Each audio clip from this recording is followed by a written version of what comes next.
নমস্কার বন্ধুরা, আবারও তোমাদের সামনে হাজির হয়ে গেছি আরও একটা রেসিপি নিয়ে। চলো আজকে আমি বানাবো চিকেন কারি বা চিকেনের ঝোল, যে আলু দিয়ে বলো সেটা দারুণ ফাটাফাটিভাবে বানাবো আর তোমাদের কাছে শেয়ার করবো। ঝামেলা চালাই খুব তাড়াতাড়ি, যাতে তোমরা সবার মানে বাড়ির সকলকে খাইয়ে আনন্দ দিতে পারো, তার জন্য আমি আজকে চিকেন কারিটা বানাবো। আমার আজকে এখন অফিস টাইম আছে, খুব তাড়াতাড়ি আছে, কথা ভুলভাল হয়ে যাচ্ছে, কিন্তু তাও আমি সেরা দেবার তোমাদের কাছে চেষ্টা করব। চলো, আমি 1 কেজি মাংস নিয়ে নিয়েছি, ধুয়ে পরিষ্কার করে নিয়েছি, দেখতে পাচ্ছ। এবার কী কী করছি পুরোটাই তোমাদের দেখাবো। চিকেন কারিটা বানাবো বলে সর্ষের তেল দিয়ে তেলটাকে আমি গরম করে নিচ্ছি। ঠিক আছে, গরম হয়েছে কি দেখে নেবে। দেখে নেবার পর আলুগুলো ভেজে নেবো। জানো তো আলু কীভাবে কী কাটে, বড় আলু হলে এরকমভাবে কাটবে। আলুগুলো সমস্ত দিয়ে ভেজে নেবো। চলো ভেজবো। আলুটা দিয়ে দিয়েছি, আমাদের কম আলু দিয়েছি, যার যেরকম লাগবে আলুটা দিয়ে নেবে। দেখো, নুন দিয়ে দিচ্ছি। হলুদ দিলে কালারটা খুব সুন্দর আসবে, তাই হলুদ দিচ্ছি। দেখতে পাচ্ছ এখনই কত সুন্দর কালার এসছে, একটু লাল লাল করে ভেজে নেবো। চলো,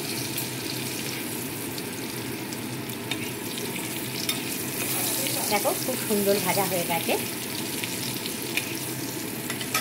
ডুবে যেত, আমি তো বীজ না করছি, তুমি তো পারবে না, যাচ্ছি। এটা ভাজবে, মাংসগুলো দিয়ে দিচ্ছি। আমি খুব তাড়ার মধ্যে আছি, কী বলছি না বলছি নিজেই জানি না। মাংসগুলো দেখানো তোমাদের তারপরে দেখাতে পারছি না। অফিসে রান্না করছি চিকেন কারি, আর তোমাদের কাছে শেয়ার করছি। ওই তেলের মধ্যেই আলু ভেজে তুলে রেখেছি, ওই তেলের মধ্যেই মাংসগুলো খুব ভালো করে ভেজে নেবো। ভেজে নিলে মাংসর মধ্যে যে একটা চিকেনের যে কিরকম একটা আঁশটানি গন্ধ সারে, সেটা একবারই থাকবে না, মাংসটা ছিপড়েও হবে না। আমার মাংস যদিও ছিপড়ে হয় না, তবুও হবে না। এইভাবে এই প্রসেসে করে নিই। চলো, খুব ভালো করে আলুটাও এখানে ভেজে তুলে রেখেছি, দেখতেই পাচ্ছ। ঠিক এরম হবে ভেজে তুলে। দেখো, চিকেনটা ভাজা চলছে। চিকেনটা ভেজে নিলে কিন্তু টেস্টটা দারুণ হবে। চিকেন কারি তো সবাই বানাতে পারো, এইভাবে একবার বানিয়ে দেখো, দারুণ দারুণ হবে। চলো, আর একটু ভাজলেই হয়ে যাবে।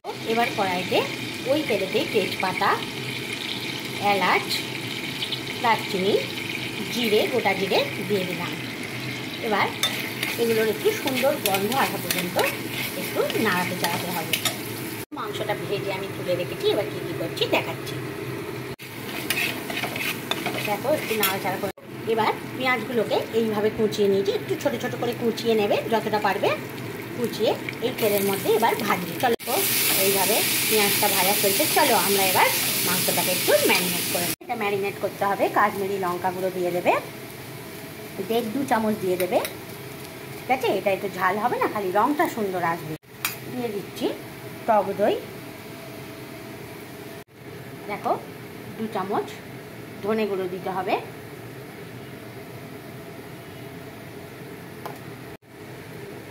আমি নুন দিয়ে দিচ্ছি সামান্য। আমি গরম মশলা দিয়ে দিচ্ছি।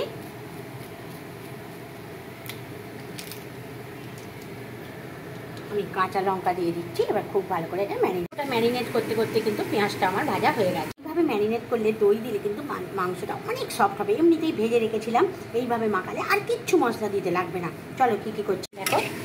আদা রসুনের যাতে কাঁচা গন্ধ না থাকে, তাই জন্যে আদা রসুনটা এইভাবে কষিয়ে নিচ্ছি আদা রসুন দিয়ে। ঠিক আছে, এবার এতে আমি দিয়ে দেবো। দেখেছো, ম্যারিনেট করার সময় আমি হলুদ দিইনি, তাই আমি হলুদগুলো দিয়ে দিচ্ছি। পরিমাণ মতো হলুদ গুঁড়ো দিয়ে দেবে। যে যতটা মাংস করবে পরিমাণটা বুঝে হলুদটা দিতে হবে। এবার আমি দিয়ে দেবো যে টমেটোটাকে আমি পেস্ট করে রেখেছি, সেই টমেটো পেস্টটা। দেখো, টমেটোটা পেস্ট করে রেখেছি। 2টো টমেটো দিয়েছি, তোমরা যদি মাংসের পরিমাণ বেশি করো 4টে দেবে।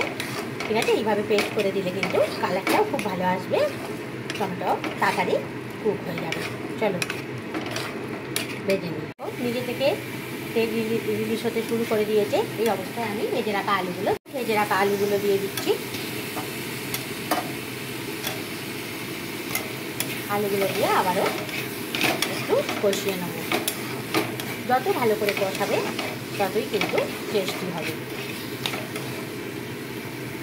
দেখতে পাচ্ছ, এবার আমি ম্যারিনেট করা মাংসটা এর মধ্যে দিয়ে দেবো। দেখো,